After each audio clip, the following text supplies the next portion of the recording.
제일 먼저 1번. 금강경의 배경은 1번이 뭐냐면 숨쉬고 있다.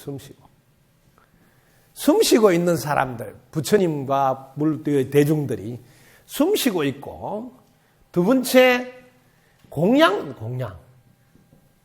이렇게 밥 먹고, 그 다음에 세 번째 자리 펴고 앉고.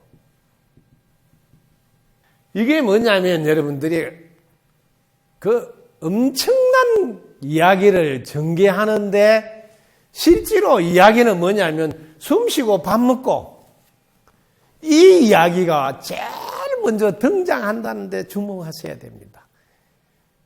그 많은 경전들 중에 왜 숨쉬고 밥 먹는 이야기를 금강경에서는 제일 먼저 등장할까? 이런 생각도 한번 해볼 필요가 있어요. 저는 여기에 답이 다 있다고 생각이 들어서 이 이야기를 하는 거거든요. 숨쉬고 밥 먹는 것을 여러분들은 이게 잘 당연하게 지나친다. 이 당연한 거를 여러분들은 부정하는 것부터 출발해야 된다. 부정. 모든 공부의 출발은 당연하게 생각한 거를 딱 멈춰서 관찰해야 된다. 이걸 안내하려고 금강경 1장에 숨쉬고 밥 먹는 이야기가 등장하는 거예요. 숨쉬고 살아있으니까 밥때가 돼서 밥을 빌어서 먹고 자리 펴고 앉았다. 이 이야기예요. 우리가 일상생활에서 이게 숨쉬고 밥 먹는 여기에서 깨달음을 얻으라는 거예요. 깨달음. 그리고 여기에서 여러분이 극락을 누려라. 일상생활을 떠나서 어떤 것도 구하거나 찾지 말라는 엄청난 이야기를 금강경 1장에서 하고 있다. 근데 이걸 놓치고 2장의 질문한 것만 신경 쓰면 안 된다. 만약에 2장의 질문이 중요하다면 수보리가 질문하는 게 1장에 딱 나올 거예요. 이걸 여러분들이 아셔야 돼요.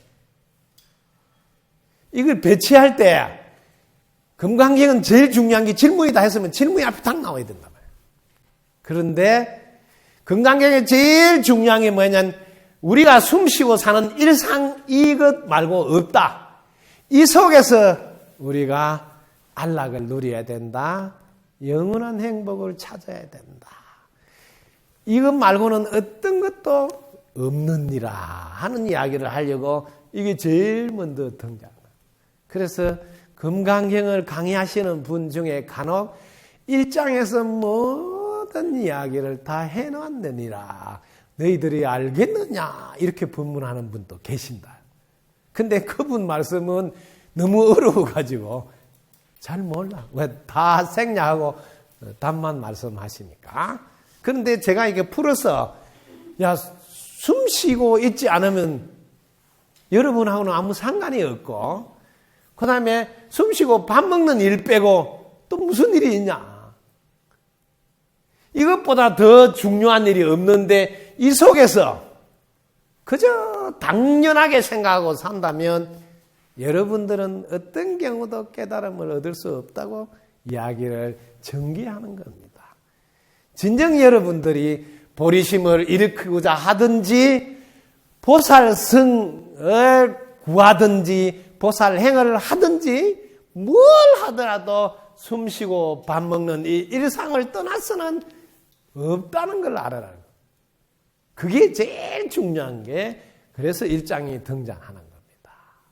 자, 여기서 그러면 숨쉬고 밥 먹는 속에서 어떻게 보리심이 일어나게 되는가?